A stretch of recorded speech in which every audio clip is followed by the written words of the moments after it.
Well, hey, everybody. Thanks for joining us today. Welcome to the Parkway podcast. So glad that you're joining us. I'm here joined by Michael Niebuhr and Todd Billen.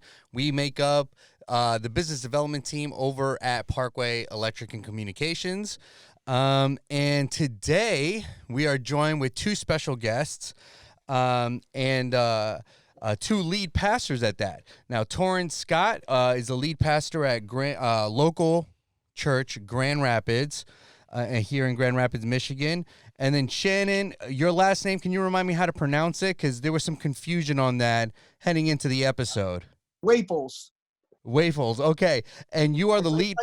It's like maple syrup. Michiganders know how to tap for their syrup, so it's like maple syrup with a W. I love it. Whaples. Got it. Well, I will never forget that now. And you are the lead pastor at Woodland Church, correct? And that is in Battle Creek? That is correct. All right, awesome. And how long have you been at Woodland Church? So we've been here about 5.5 years. We actually came on the heels of kind of a season of crisis. There was some things that had happened prior to us arriving where the church had taken a pretty steep dip. And so they had had an interim period, and then we came kind of to help put pieces back together to turn the church around. And God's been faithful, and it's been a really productive last 5.5 years. Outstanding. Awesome. That's awesome. Well, thanks for sharing that. And Toran, how long have you been at local? And tell us a little bit about the church. Yeah, so local church is a church plant. We're about just over 3 years old. We celebrated, kind of celebrated our 3-year anniversary this past Easter, obviously online. But yeah, it's been a riot. My wife and I moved to GR, Grand Rapids, back in 2001. We didn't want to move to Grand Rapids because everybody said it was a great place to raise a family, which sounded like insider speak for super boring. And GR was pretty boring back in 2001, but we feel like we grew up with the city. And so in many ways, although the church is only about 3 years old, we feel like in many ways God was planting the seed of this church in our hearts for almost the last 20 years. So we love that we get to do this, and it's been a riot. Certainly been quite a roller coaster the last few months, but it's been good. So. Awesome. Thanks for sharing that. And so many people may be wondering, like, wait a second, this is the Parkway podcast. Aren't we going to talk about speakers and lighting and cameras and video? Well, we might, but today what we wanted to focus on was really a lot of the people who listen to our podcast come from a church background, or they're part of a church organization. And we wanted to bring in two leaders in the church who've been kind of navigating everything that's happening with COVID. From the early stages back in March when the shutdowns were first occurring, kind of how you had to adjust heading into March, April, May, June. And now that things are kind of loosening up a little bit, it's a little back and forth, but what you're doing now to kind of serve your people, your congregants, what it looks like to have service. Is it still online? Is it in person? How do you social distance? All of the things that you guys are having to think through. And I guess before we jump into that particular part of it, it would just be good to know the size of organizations that you guys are leading, so that there's perspective for our listeners, because, you know, people may be listening who go to a 10,000 person church or to a 200 person church. And so that would be great for you guys to maybe just chime in and just give us a little bit of the background of the demographic of your church and kind of what that looks like. If you want, I can jump in. So when we came here, interestingly enough, the church was about 400. But when I talked about coming out of a time of crisis, right before that, they had built a new sanctuary. And I simply say that because I think it'll frame some of our discussion. We're in a very unique situation because we inherited a building that's less than 10 years old and holds 2,500 seats in the sanctuary. Wow. And so we stepped into 2 services of 400 people. So there's only, the room was only 10% full in both services. And so over the last 5.5 years, we had grown to where this winter we were averaging between 11 and 1,200. And so yeah, when I use percentages, because I like to talk percentages of how COVID has affected us, we base those off the 11 to 1200 range that we were running December, January, February. Okay. Right. Okay. Great. Good. Great. That's good to know. How about local, Toran? Yeah, so if we're kind of going off of, I guess probably like January, February, we've kind of been growing since we started because we're a church plant, so we're pretty young and started, of course, really small. We were running somewhere in like the 400 to 450 range of kind of average attendance on a Sunday morning between two services. So yeah, that's kind of where we're at. And like how much does February-ish. the space fill? We can seat about 350, 380 in our space, somewhere in that ballpark. Yeah, and the reason I ask that is so that people, when they're thinking, hey, we're going to do a live service, like how much space are we talking about that you're kind of having to use in order to make sure that people are social distancing and, all the kind of parameters that we have to think about now. So great. Any questions you guys want to start off with? I'm just dying to hear what these guys Okay, all right, cool. Man. All right. I'm a fly on the wall today. So let's dive into this. COVID becomes a real thing, meaning like it becomes relevant to us, and it begins to be in proximity of our everyday lives, right? About the end of February, heading into March, everybody started to get a little concerned, and that's when local government starts to put parameters in place so that we can be safe. Shannon, why don't we start with you? What was the thought process for you, your leadership team, your staff? How did you guys approach when you started to hear, hey, we may have to shut down, we might have to switch gears, how are we going to serve our people? And maybe you already had some of those things in place. Maybe you already live streaming. Maybe you already had a small group system or house churches. Every church is different. But why don't you speak a little bit into how you guys navigated those first few weeks in deciding how you were going to approach this? Well, thanks to Parkway, I'll go ahead and give a shout out here. We had done some AVL innovations in our sanctuary that included upgrading our cameras and putting ourselves in a position where we could live stream with better quality about 18 months ago. And so we were positioned well when the crisis hit to move things online. Interestingly enough, kind of from a DNA perspective, when this first happened, I don't know that we have any more clear answers now than we did 6 months ago when it started, but we definitely lived in ambiguity that first 60 to 90 days. Yeah. And so one of the things that we did was we actually did some teaching and communication around what does the Bible say about submission to authority, that if someone's not asking you to sin, what is give to Caesar, what is Caesar's, what is give to Rome, what is Rome, what is, when we have an angst that someone is quarantining us, is that a lack of submission to authority? And so we did some things where we said, we're going to go online, we're going to exercise faith. But part of that was there was a season where there was enough ambiguity. And obviously, I don't want to get too long with my answer here, but we have this continuum in the church of faith and stewardship. And so I don't care if it's a building program. If you have a building program, on one hand, God gives the pastor and the leaders a vision to build a building, and they assume those empty seats are going to get filled, that you build because of vision. But then the stewardship says, do we have the money to pay for it? And so many times in decisions in the church, you're balancing faith and stewardship. And so there was enough ambiguity, and the leaders that were over us, whether I agreed with them or not, were not asking us to sin. And so we did move online for the first 3 months and tried to leverage Zoom with prayer times and various things, and crafted online programming 5 days a week. So every night, Monday through Friday, besides our prayer times, we targeted student programming one night, kids programming one night. We had different, our small groups pastor did a sermon reflection online one night. We launched several things online just to keep people connected that first 90 days. So it almost sounds like you were creating more content than you normally did. It was interesting because it did. And the one person that ran Frazzled was a friend of your all's Thane's, production director, because no matter what we broke up to the staff, like, hey, student pastor, you're going to plan things for students, and children's pastor, you're going to plan things for children.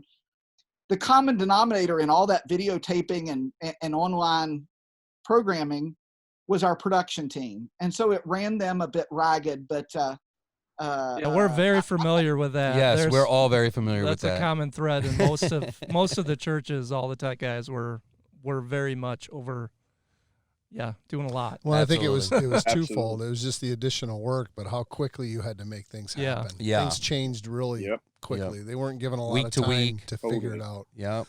Absolutely. There were some learnings and takeaways that we had from that, but I'll hold that for another response, because I'd love to hear from Toran. Yeah, T-Pain, why don't you, that's short for Toran, by the way. You guys don't know each other or anything. Yeah. So he's my lead pastor. And a really good friend of ours. But Toran, why don't you explain a little bit? Because I wasn't in these conversations really about with you and the leadership team and how you guys wanted to navigate those first 3 months, first month, and then 2 months, 3 months. And so why don't you go into a little bit of that process and how things shifted and, how you felt during that process? So one of the things for us personally is we're a part of a network of churches called the Water's Edge family. And so we had actually taken our staff team down to Florida in early March for a conference, church planting conference. Our whole staff team and spouses, there's 12 of us down there. And that's when COVID's just starting. So there was no cases in Florida when we left. Orlando got their first case the day we were heading back. We're like, okay, this is crazy. Glad we got out. Michigan really wasn't getting anything at the time.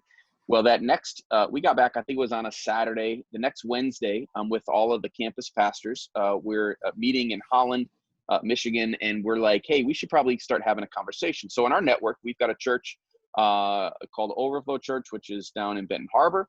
We've got a church in Tampa, Florida. We've got a Spanish-speaking church in Holland, Central Wesleyan, which is also in Holland, us in Grand Rapids, and a church in San Diego, California. So the guys that aren't local will Zoom in and we have these conversations. So Wednesday, we started off around 10 o'clock talking about COVID, around noon. By the time we got to 3 o'clock that afternoon, stuff was just spilling out left and right. We wound up canceling the next day, a Thursday, Friday conference that we were supposed to be hosting at our church. And by Saturday, we had canceled Sunday morning. So, this all happened so quick.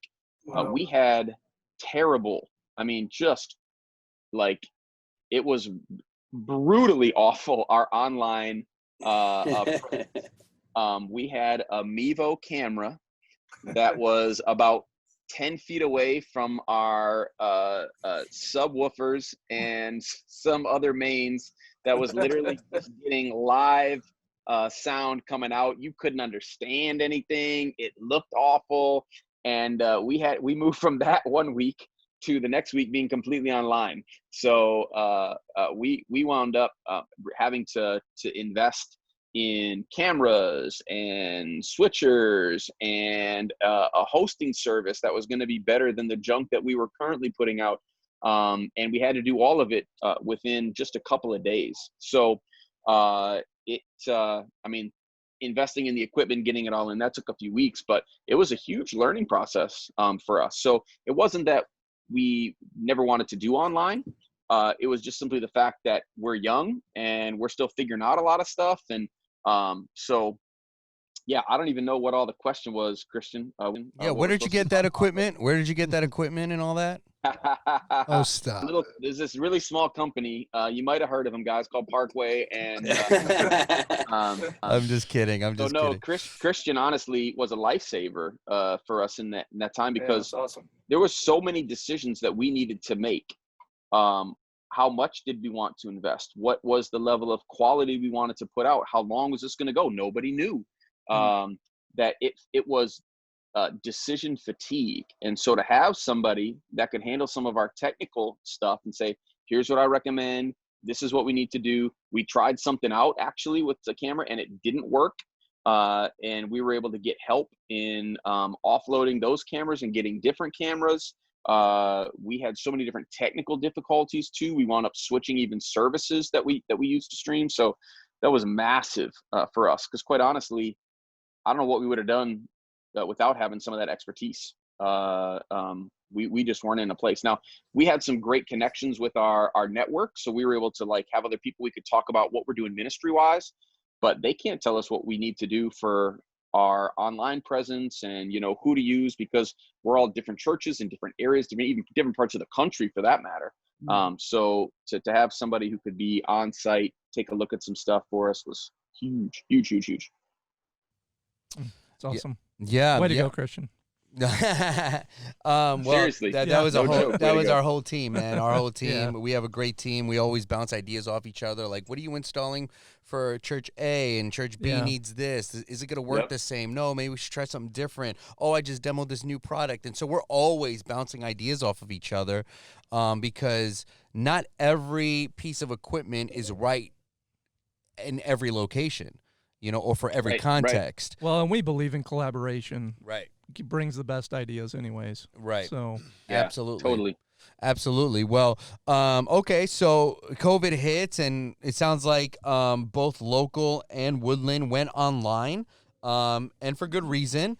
And we talked a little bit about the weight of content. You know, you thought you were busy before COVID, and it seemed like Oh, churches bro. were even more busy, Oh, you yeah. know, doing devotions, doing prayer times that were on Zoom or on Instagram Live. Mhm. They're doing more and more and more. And so it wasn't necessarily a like vacation.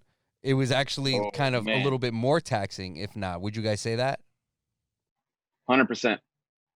Yeah, and the thing that people, I think we all have been realizing over the last now, 5 months or so, is not only the amount of change that took place, but the instability of that change. It's not like it just changed from A to B overnight and you just had to figure out how to go from A to B.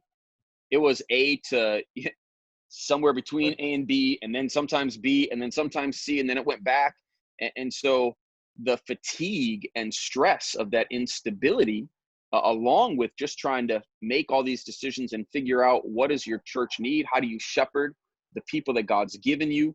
How do we love our neighbor? How do we provide what is needed spiritually, physically, emotionally? It was insane, and I think we all felt it. I mean, I don't think it probably mattered what kind of avenue or calling place of work that you have. Everybody, I think, was feeling it. But yeah, we started off doing a lot of stuff and realized that for our community, we were probably overtaxing them. The amount of stress that I think everyone was feeling, we realized we needed to give smaller nuggets. Instead of offering so many things, we needed to say, here's the one thing that we think is going to be beneficial. So we kind of went from trying to do more and more and more to really trying to come back and do less. Different churches did different things. Some of it's just, you know, our size and ability. And some of it's trying to pay attention. One of the things we said, and then I want to hear from Shannon. Shannon and I, what our two churches might have done may have been very different, but we're so for other churches. Shannon's not in our area specifically, but for other churches in our area, man, we spent time talking with other pastors and saying, look, if you guys go back before us, we're still going to like be so for you. You need to listen to what God's telling you to do. If you're being asked to do a bunch of stuff because that's what your congregation needs, kudos, we are fans, because we just recognized that there was so much opportunity for division to start creeping in, for lack of unity, for people to start questioning, especially, man, just in the cultural and political environment that we're in just as a country right now. We just said like, hey, we are for you guys, what you're doing. We trust you. We believe in you. And so even if it looks really different from us, we're not going to start throwing, knives at each other. So even if you hear right now stuff that Shannon did that was way different from us, or, you know, vice versa, we just are for what Woodland's up to, and what Shannon was doing. So.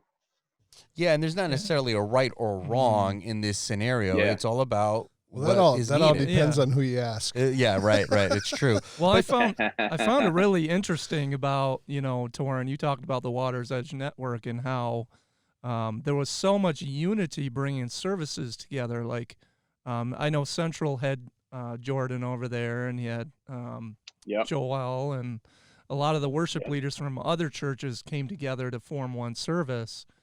I just found that really beautiful, Mm-hmm. Yeah, right.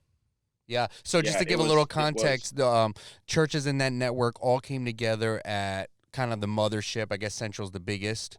And they just have great production value there. They have a great production equipment.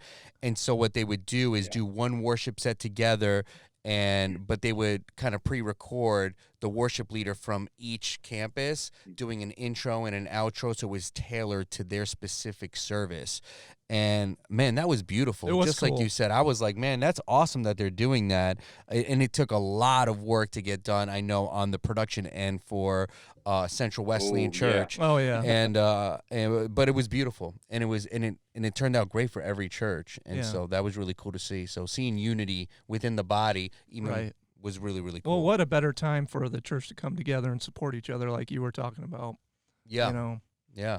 Well, Shannon, how about for you guys? As far as content goes, the busyness, like how have you navigated that over the last few months, and have you gotten into a rhythm? Before we jump into what you're doing currently today, I'd just love to hear kind of what that process looked like. Yeah. So to give you an idea, so our staff count right now is 15. And then besides our staff count of 15, we outsource facilities.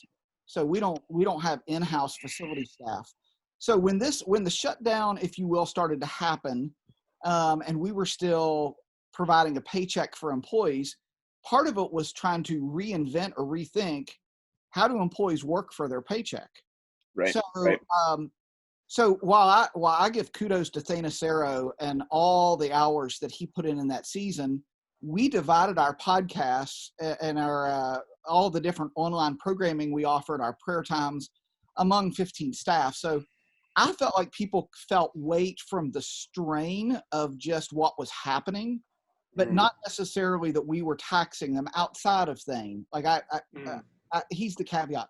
The other thing is people that weren't production savvy or maybe didn't fit one of the things that we wanted to highlight. So we started having various staff just make phone calls and just work through our database, make sure people were doing okay, seeing if there's any way we could serve our church family. And that was interesting because not everybody loves to talk on the phone. And so that created its own interesting conversation to say, yeah, but you're not in the office 40 hours this week. You can call 50 people. And so you have to walk through some of this thing on like, we're happy to continue to provide for you. You are a value to us, but we are going to ask you to do something. And so all of our employee interactions kind of happen differently. Now, when I mentioned programming,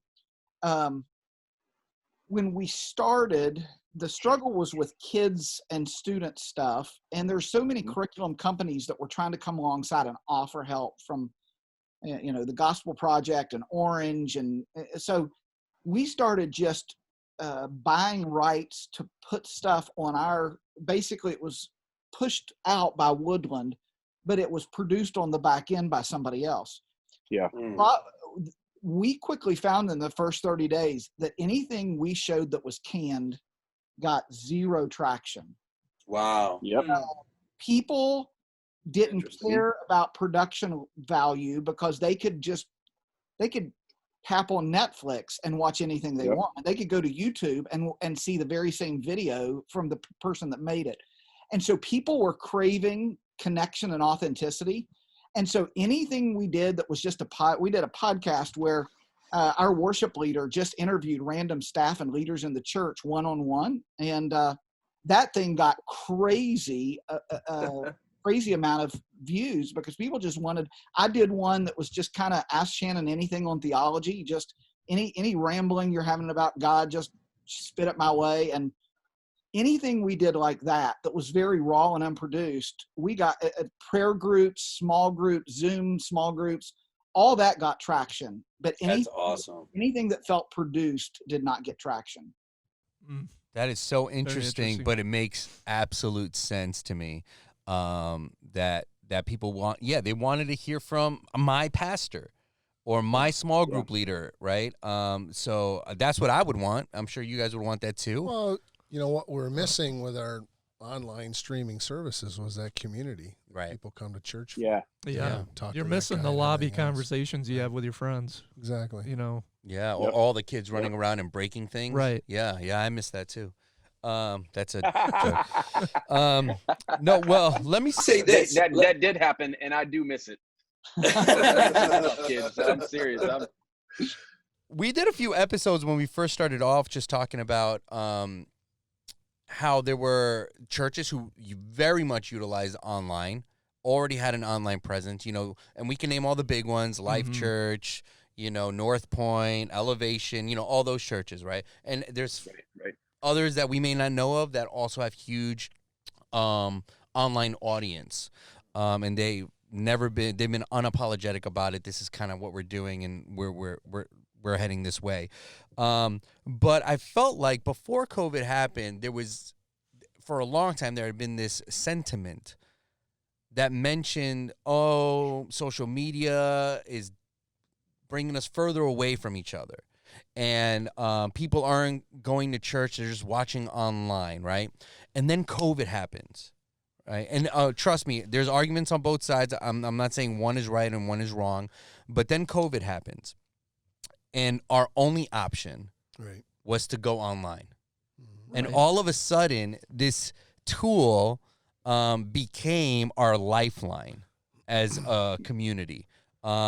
Because of the mandates and having to stay indoors and wearing masks and not going to church or not being able to meet in a certain amount of groups. And so what did you guys think about that process? And did you also was that revealing to you as leaders in the church? Yeah, we had a great viewership the first 60 days. But then as Zoom fatigue and digital fatigue set in, we're seeing a trailing now. Now, that said, where we had lagged behind is having a Roku or Apple TV channel. And so we've got those up now. And what's interesting is we have a pretty decent, we'll run between 24 and 28 minutes as far as our typical viewer time on Facebook.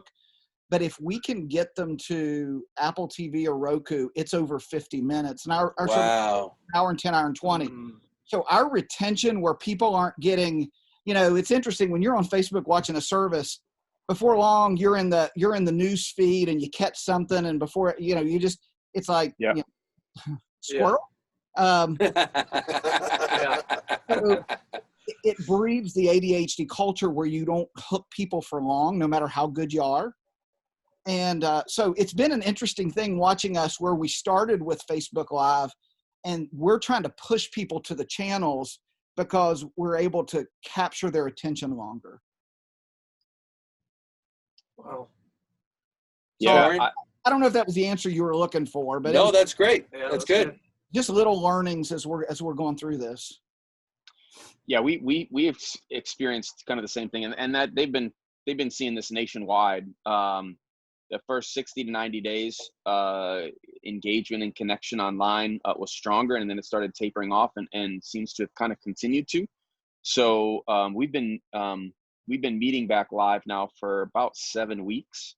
I don't know if you want to get into that yet, but very limited capacity, and it doesn't feel the same because we've got every other row marked off, and we've got big chunks of seating, and not everybody's ready to come back. So we still, we're a masks mandatory church right now, which means that we do have a lot of people that just don't want to wear a mask for an hour or, an hour and 10 minutes. And so that definitely affects how many people are even willing to come back. And we don't offer any kids programming, and we've got a very young church. So our young families are not able, for the most part, to come back because their kids can't sit through an hour. So that's definitely impacted what we would like to be able to do online. But I think people are starting to recognize that, like, as much as a lot of the bloggers wanted to talk about the new wave of like, hey, church, it's time for church, it's never been about the building, which I'm like, kudos, heck yeah, it's not about the building. The word church, ecclesia, just means gathering. So it's not about the building, but it still is about the gathering. And when we can only gather digitally, look, we're human. This is actually one of the issues that, forgive me for getting a little theological here, but go for it. In the early church, there was some struggles with a group called the Gnostics, which basically thought that Jesus wasn't flesh, he was just spirit. And therefore, our bodies, the material stuff, that was the messed up stuff. And so it really didn't matter what you did with your body. You could do whatever you want. What really mattered is your spirit and your mind. And so I feel like in some ways we're moving back towards a Gnostic age where we think that we're just our minds, and what we do with our bodies really doesn't matter. And so I think we're starting to realize, though, that that's just not true. There's something about us as human beings that we need that physical engagement and interaction. And so I'm always going to do stuff online because I think that it actually helps us reach into, and we know that like most people's first visit to TLC is online. They check us out on our website, they watch some teachings, they see what we're like before they'll ever show up in person. But the digital gathering is still lacking physicality. And without physicality, you can't actually be human. You can't actually be a church. Now, I know that that's a little bit of a bomb for a lot of folks. They would probably want to argue with me over that. And certainly there are places where physical gathering is illegal. And so having some digital options, I think is mad powerful and still beneficial. So I'm not anti-digital gatherings, but what I am saying is that that gets us this far down the road, where I think Christ wants us is that full opportunity to gather physically. There's something that happens in the midst of that. So for us, we want to use it as a continued support. We want to get better with our online. How do we help people engage? But it'll never take the place of what we're trying to do and what I think Christ is trying to do physically in the church. So, all right, that's me. Well put. Yeah, thanks for sharing that. Shannon, before I go to my next question, which is kind of tied into that, is there anything you wanted to add? Well, that was a home run right there. I always try to tell our church that sometimes we use the word unity cheaply in the church, that I believe that God created the church as the conduit to our sanctification. And so the world should be shocked at how we love each other in spite of our differences. And so you have to have proximity to have friction. And so we need to have a little bit of friction because we have to learn not how to love each other when it's easy, but when it's hard.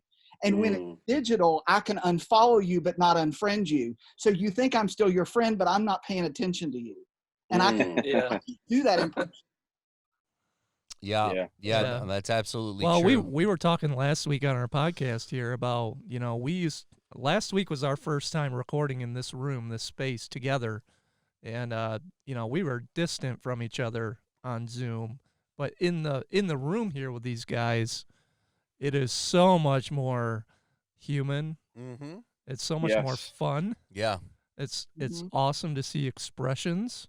That's one thing that I've been struggling with lately is just, even today I went through a drive-through to get some food, and, the young woman there has got a mask on. I can't read her facial expressions. Yeah. And I'm thinking, I am disconnecting myself from the human connection to this person. Mm-hmm. I'm not even looking at her really, And that's because I can't socially read her, Yeah. And there is something about that in the flesh kind of interaction that but remember what I told you? We were having lunch the other day. Sorry, just a joke. Yeah, go ahead. So I said to Michael, we stopped at a little restaurant on the way back from a call, and we're sitting in there, and I said, "Did you notice that young lady that keeps walking by?" He goes, "No, who, what?" And I'm like, "She's got the most beautiful eyes."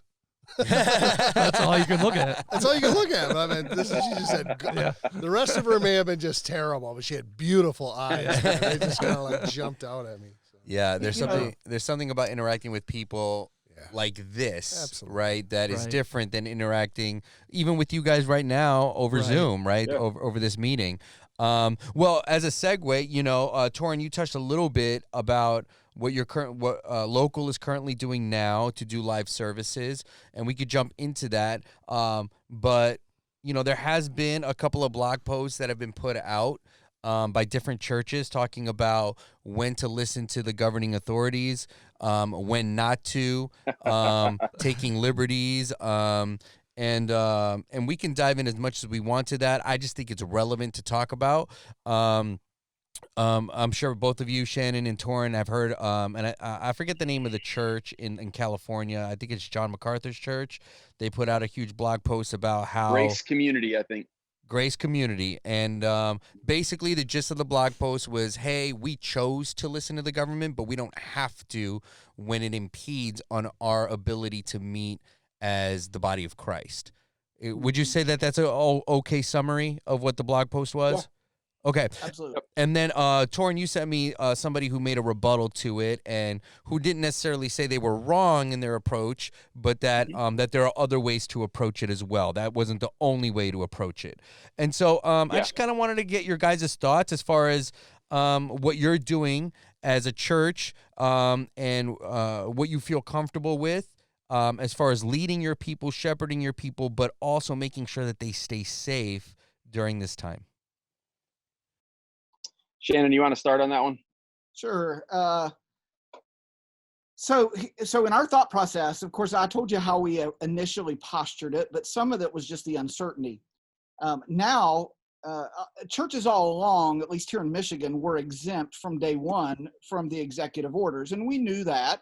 But we're balancing faith and stewardship.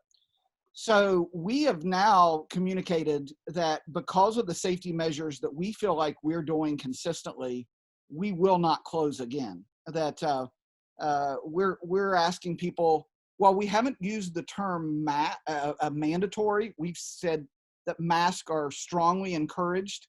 But we're doing temperature checks at all of our entrances. We're doing masks in our lobbies, our cafe, and our bathrooms. We're asking people not to remove their mask until they sit down in the sanctuary. But in our room, again, if we run 500 in a 2,500 seat sanctuary, we're still only at 20%.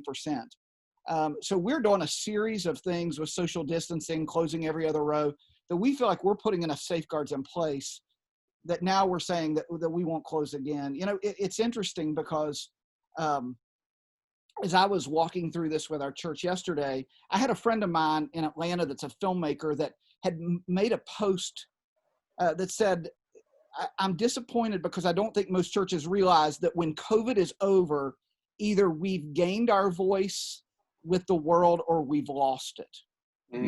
And he was speaking not just to COVID, but to some of the racial and injustice issues. And if we just say we're treading on serpents and we're using blind faith, we lack stewardship and we look foolish in the unchurched eyes. Right. But if we cower in our homes, when we step back out and say we believe in a God that saves, delivers, and heals, and delivers you from an eternity in hell, how can we speak of an all-powerful God if a virus kicked his butt? And so we have to live in this tension of saying, yes, we're going to exercise good stewardship, but we're not going to shut down because, what if the worst that happens to me, if God allows me to catch COVID in his house, then I figure he's got it all under control anyway. He knows what I'm doing. So it's kind of, but because I'm watching the world and I'm watching people re-engage in lacrosse and tournaments where they're sending their kids to bump shoulders with 25 kids on a field and then take them home. But that same person says they're uncomfortable coming to church, or they're going to a restaurant where it's recycled air and people in much closer proximity than they are in my building. And so it's the lack of consistent decision-making. And yet what I've got to, and sorry for the long answer, part of what I have to coach our people through that we've been working on is, to me, the real pandemic in our culture currently is shame. And I'm a big fan of Brene Brown, Daring Greatly, Dare to Lead. And she speaks of the power of shame and how when we have an opinion and we want our opinion to be right, we shame everybody else. And how one of the, when we talk about systemic racism, one of the systemic issues was slavery was shame-based. And you can make slavery illegal, but we have not always done a good job of restoring respect where we stole it. And so there's been a generational shame. So there's so much right now in our world that's shame-based. And I'm watching people who are mandatory mask wearers, and they're making posts to shame people who don't wear masks. And then there's people who don't want to wear masks, and they want to be freedom people, and don't you dare government tell me what to do. And they're going to shame all the people that wear masks, because all they are is just full of fear. And it's just shame, shame, shame, shame. And so we're trying to find a way to keep our voice in the middle, to say we are pro-Jesus and believe he saves, delivers, and heals. He protects his kids, and he can do, like, we're going to still champion that after COVID is over, but we're going to champion it in the midst of it. And yet we're going to try to exercise good stewardship as well, not to look foolish. Right. Right. You don't want people walking out of your building with like 50 new cases of COVID. That's right. So stewardship is definitely important. Toran, what do you think? Truth be told, man, this has been one of the hardest things. And it is, I think you're right, Shannon, that we do use shame as a way to try to silence critics.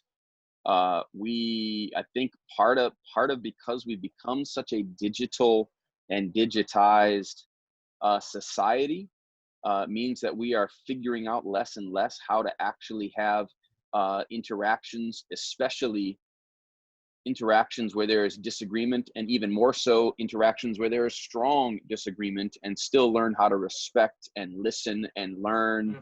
And so that is one of the hardest things, man. We started off our first week when we came back. We weren't sure how people were going to respond. We had about 70%. We did a survey. About 70% of our folks said that they were wanting to return. And so we went back to our 2 services. We said that they were both masks recommended.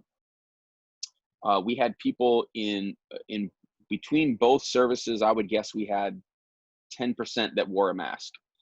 That made some of our folks who needed to be masked because of either people that they came in contact with consistently, or for some of their own underlying health conditions, feel uncomfortable. So we actually had somebody on our leadership team who left our service because they didn't feel comfortable. So we had a conversation with that, and we decided we were going to do a masks mandatory service for those that needed it, and a masks recommended service for those that might or might not. Our masks mandatory service was considerably less attended by just view of our RSVP system. Everybody has to sign up so we can do some contract tracing if we ran into a COVID issue, and it also allows us to plan. And then what happened is when the governor made masks indoors mandatory, we started asking the question, what do we need to do here? So our leadership team, after kind of talking about it and praying through it, decided that we should have masks mandatory for both of our services, which made us realize we probably don't need to do 2 services now, because we weren't going to fill even one with a masks mandatory.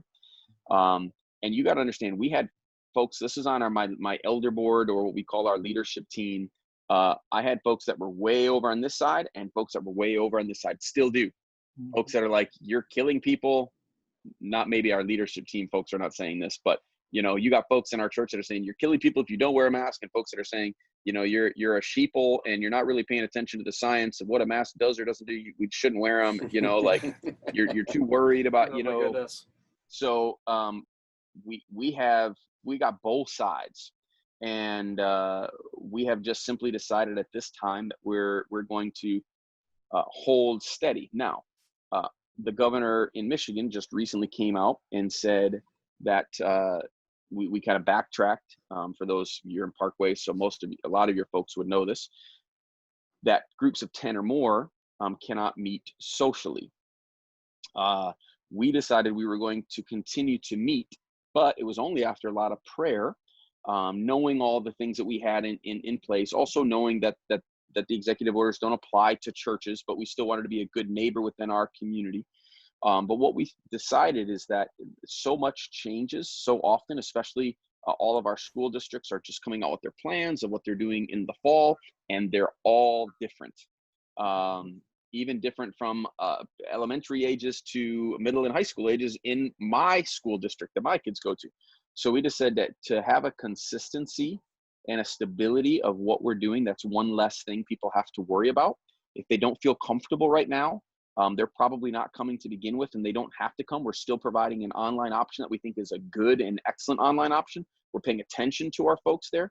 But at the same token, to not have to think like, well, what is it this week? Because we made so many changes in these last 5 months that to offer some consistency, we just felt like was actually a way to serve our people.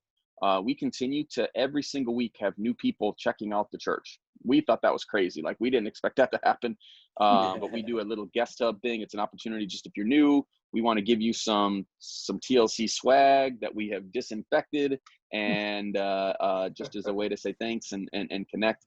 And we've had at least 2 people every week in the last 7 weeks that it was one of their first times at the church. And so we're like, hey, we're continuing to minister as best as we can. Do you want me to talk about the whole Johnny Mac thing, Christian? Sure, go ahead. So so John MacArthur is a pastor of a church, fairly conservative pastor of a church in California. California is not the same as Michigan. Michigan has its own constitution, which means that these executive orders, it's built into our state constitution, do not affect churches. And so they can make recommendations to us, but they can't enforce any of those things. So obviously churches all throughout Michigan, for the most part, have really listened to the recommendation of our local health officials and scientists and our government, because we want to be good citizens. That matters. We care just as much as anyone else. In fact, quite honestly, we should care more. In California, though, because we've got a church in San Diego that's a part of our network, they don't have that built into their state constitution, and so the government can shut down churches and tell them that they're not allowed to meet. So John MacArthur said that their church felt like they had done that and listened to it for a time. They were allowed to then start meeting for a few weeks. At that point, once they got a permission from their local governments, local jurisdictions, and then the governor came back in as cases began to spike again in California and said, no, I'm going to shut it all back down again. Now, obviously, it wasn't just churches. It was, a lot of different things, movie theaters and gyms and some things that had opened up that they had to re-shut down. And John MacArthur just said that he feels like the government is overstepping its bounds when it comes to authority that God has laid out. I didn't necessarily disagree with the 3 spheres of authority that MacArthur put out, but I did think that there was another group of folks that kind of wrote. It wasn't so much a rebuttal to what the elders there at Grace Community Church had decided, as more that there might be other options, that you weren't necessarily a bad Christian or even leader of Christ's church to say we're still going to abide by this ruling from the government, but that there might be other ways to go about it. So I do think that there's probably going to be other bigger things that the church is going to have to stand up against when it comes to government overreach. I think that might be one of the best things for the church, for it to get a little harder. In many ways, we've been a Christian nation for so long that it's very easy to consider yourself a Christian because you're an American and have no idea what it means to have a relationship with Jesus Christ, to understand the life that he lived, the death that he died, and the resurrection that he offers. So I think that, quite honestly, that could be one of the best things. I was talking about persecution for the church 25 years ago when I first got into ministry as a dumb little wet behind the ears youth pastor. Like, that's probably the best thing that could happen. Not that I wanted it, not that I'm looking forward to dealing with that. I'm pretty comfortable, man. I like the fact that I get to live in the U.S. We got all kinds of issues, but there's still not another country I want to live in. But I'm starting to realize that, hey, things are changing, things are shifting, and there's going to be some times where it's going to cost me more than just a little bit of street cred. I think we've come to be faithful to what I believe God's word says and how he wants me to live. So that's awesome. Yeah. No, I appreciate you diving into that a little bit because, I wasn't able to unpack kind of the John MacArthur comments and what that blog post. So again, you have to just use wisdom in all these situations, right? Because you also don't want to be responsible for a huge spike in your organization of COVID, right? Because you Shannon, how are you handling the whole you don't want to thing? you don't want to be responsible if you did it out of just sheer ignorance and negligence is probably the better word. Okay. Sorry, I got a plane coming overhead in just a second, but this is one of the things that I think Shannon mentioned a little bit ago that I really appreciated, and one of the things that I preached in one of the first few weeks of like, hey, one of the hallmarks of being a follower of Christ is we believe that he is in control. And also the fact that we have begun an eternal life now in the present before I physically die. Therefore, I don't have to fear death. I don't have to be afraid. So our frontline workers, I'm like, you don't have to freak out and be worried. Do I want to die? No, heck no, I don't want to die. Even worse than that, I don't want to go through the process of dying. But at the same token, I don't have to be afraid of that either. And that's why I can serve my neighbor. That's why I can care for my neighbor and step into difficult and uncertain places. Why I can sacrifice on behalf of my neighbor, because I'm not afraid. I don't live with a scarcity mentality. I don't have to have a scarcity mentality when it comes to my finances. I don't have to have a scarcity mentality when it comes to my health. So I don't want to be the reason, just because of our own pride and arrogance, that there was a spike. But at the same time, I recognize, man, this is a virus. Like, folks be getting this virus, doing all kinds of things, being all kinds of careful.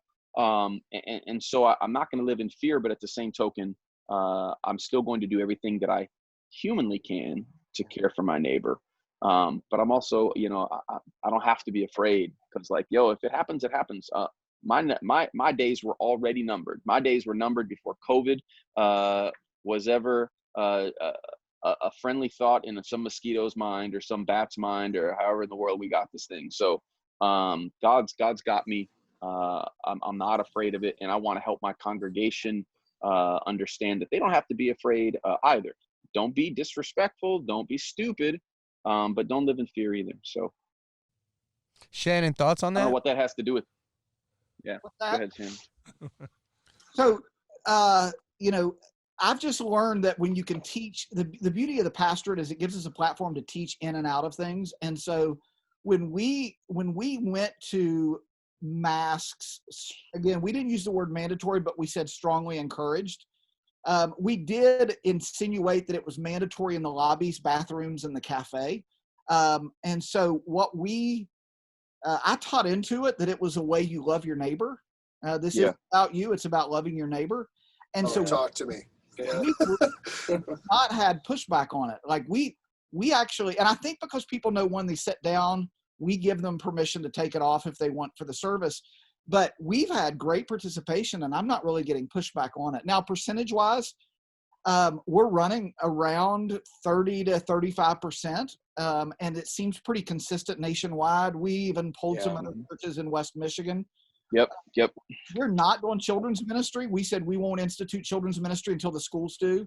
And the schools here have already said they're out till at least Thanksgiving, which basically equates to January, because they're not going to start back right before Christmas. Wow. So we're out till January. So here's the interesting thing. I want to talk for a second about moving forward. You should. So here's the thing about moving forward for us and what we're wrestling with. I was watching the Senate hearings, they were interviewing Dr. Robert Redfield, who's over the CDC. And, I know that everybody think everybody has a political agenda, and some people do have political agendas, but I do think there's truth in the midst of it. And there's people who have spent their lives trying to serve the common good. And so trying to have a discerning ear to sort through the politicism and hear what is truth. And Robert Redfield said, we keep talking about a second wave. He said, we're missing that the second wave is suicides. He said, our suicides are screaming right now. They're raising at a rapid rate. and no one's talking about it. The economic loss, all the isolation where people don't have an outlet for hope. He said right now the national suicide rate is out of control and no one's talking about it. And then the third wave, which ties to the second wave, is we're seeing relapses and addictions because people can't get in recovery centers. They can't do. And so he's saying, so when he's talking about those issues, I'm thinking that's where the church lives. We live to offer hope and we live to eradicate addiction. And so where is the church? We're all talking about how do we keep our church people safe? And somehow we've gotten off the Great Commission to go and make disciples. And so I have to find a way to speak enough confidence to our people to say, we're not going to stop doing ministry. This isn't about keeping safe because we're called to leave the 99 and go after the one. Yeah. And so one of the things we're talking about here is if we can only meet as 10, we're thinking about breaking up our whole children's database and opening up children's ministry 7 days a week and only bringing 10 kids in the building at a time. Oh, cool. And because kids need social connection. Like we just need to get kids close enough proximity that there's some social connection. And so I've got to sit and think, okay, well, I've got children's workers that are over 60. I can't have them in the room with those kids if they're carriers, but I could have an 18-year-old. And so is there a way that I can champion some of our high school kids that sense a call to ministry or have solid faith and put them with 10 elementary kids? And so I'm trying to think outside the box to think, how does the church, again, not lose its voice and disappear in this season so that we still have a voice when it's over? Because I'm afraid if 6 more months go by and people that aren't a part of the church get more and more used to, Rainer came out with an article a couple weeks ago that said that 1/3 of people who were attending church before COVID have not watched a single online service. Wow. 1/3 of attenders have not connected with the church at all. Yep. So I would agree that we have for too long been a Christian nation. And I think there is now, what's hard for me is to call this persecution. Like I can't, I'm going to get to heaven. I have heard that in my own church. I'm like, I don't think really? you know what. Go back to your Bible and read. You have no idea. A piece of cloth on your face is persecution. Give me a break. Give me a break. Eating chocolate covered raisins, watching Netflix. So,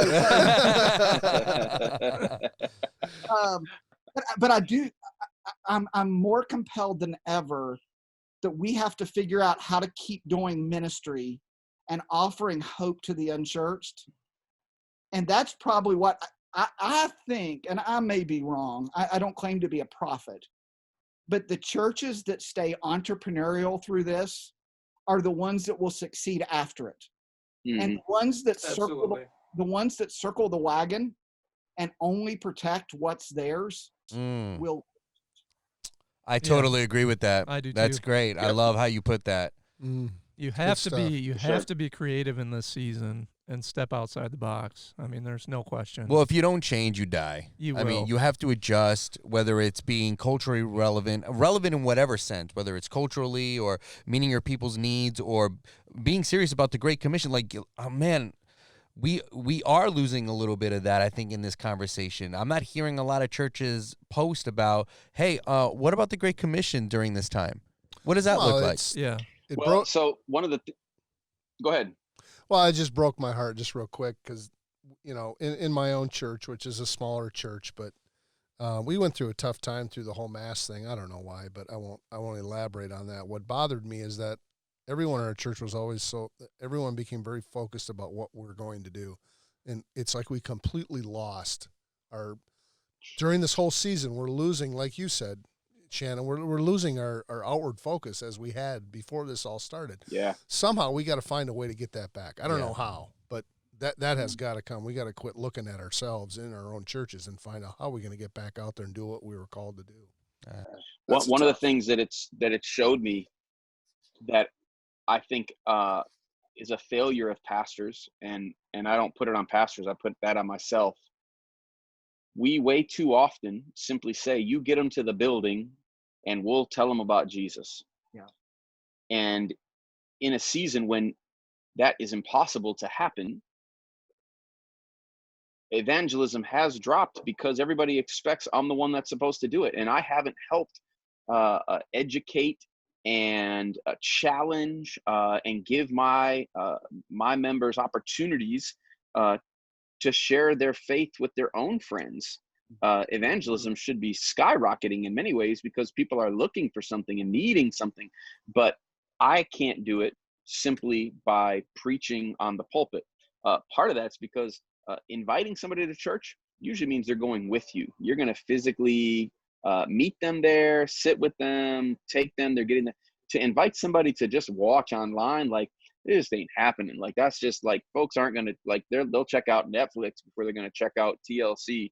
And so the only way that evangelism, not the only way, but one of the main ways evangelism has always flourished is when the church, like everybody, not just the pastor, has said, hey, this is my responsibility. I'm sharing my own story of life change. It's real for me. I want other people to know it. And so I want to talk about it all the time. So I just realized that, like, hey, we've got work to do at our church to just continually remind our folks, like, you going out and talking about your faith and sharing it with others, that's got to be something that you do and I do, not just at church, but all throughout the week. So that's a great point. Yeah. That's really good. Well, as we're finishing up and wrapping up here, I'm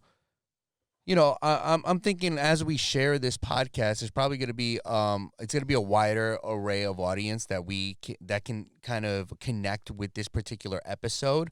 And so I want to give both of you guys the opportunity as leaders in the communities that you are a part of.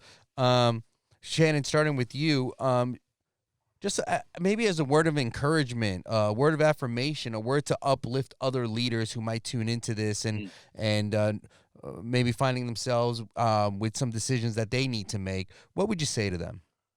Yeah.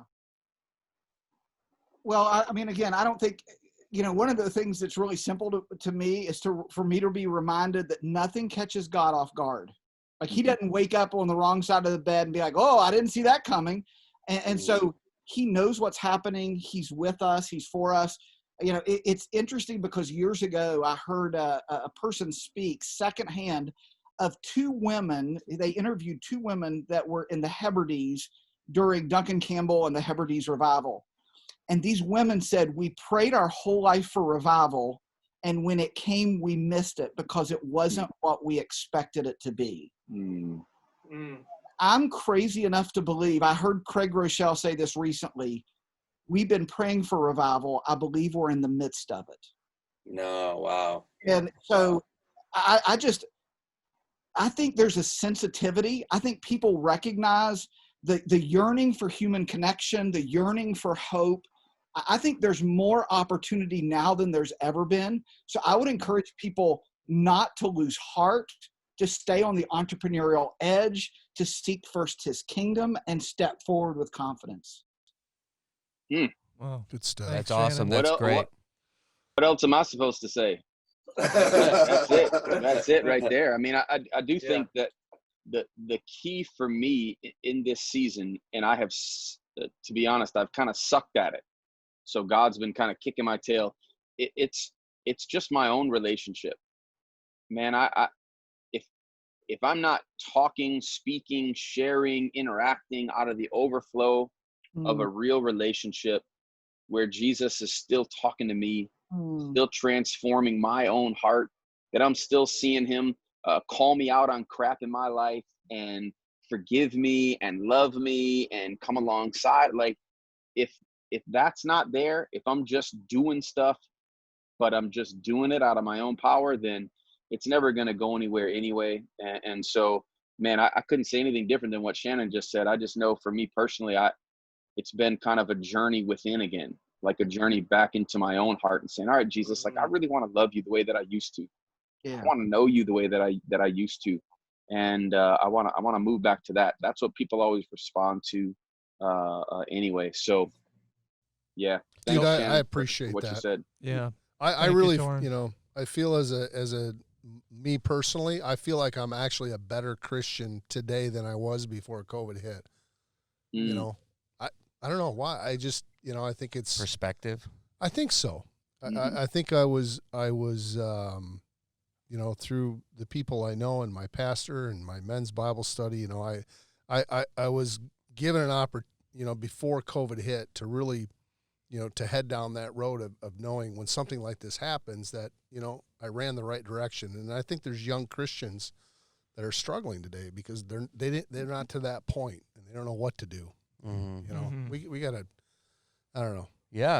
I mean, people that are mentoring can't freaking stop. out. People that are freaking out in my church about whether they got to put a piece of cloth over their face or not. I'm like, oh man, you're like missing it. Right. You're like missing Yeah, it. right. Yeah. Well, what I'm hearing from the two of you is stay connected, right, to Jesus yourselves, all of us, right, but also be expectant, right? Like you were saying, Yeah, Shannon, right. let's be expectant of the revival that God usually is still moving. He's still on his throne. He's still capable. He's still everything that we need. He will supply all of our needs and more. Even in the midst of chaos, uncertainty, that's usually when he shines the most. Yep, that's right. Yeah. Well, I want to thank you guys for just being a part of this today and for joining us. This is a little bit of a departure of what This our is normal a lot conversations better than are. Speakers and microphones, man. I think we got to do more of this stuff. Yeah, let's do it. Let's do Forget it. all that superficial stuff. Yeah, but if you need any superficial stuff, don't hesitate That's to give us a call. Hit 'em up. That's right. Yeah, hit us up. Right. Well, Shannon, Toran, thank you guys for Thank you, joining us. We really Yeah, appreciate it's you been taking great. out the time from your busy schedules to just be a part of the Parkway podcast. And I'm sure we'll be connecting with you guys and your teams real soon here in the future. Heck yeah, baby. You know it. Yeah. Hey, it's a privilege, guys. Thanks so much for having us on. The opportunity just to share some of our own experience, and hopefully it's quasi helpful, maybe even a little encouraging that somebody else out there that's going through a lot of the same things is not alone. And so thank you. I appreciate it. We pray it reaches the right ears. That's Right. what we're all hoping for. Absolutely.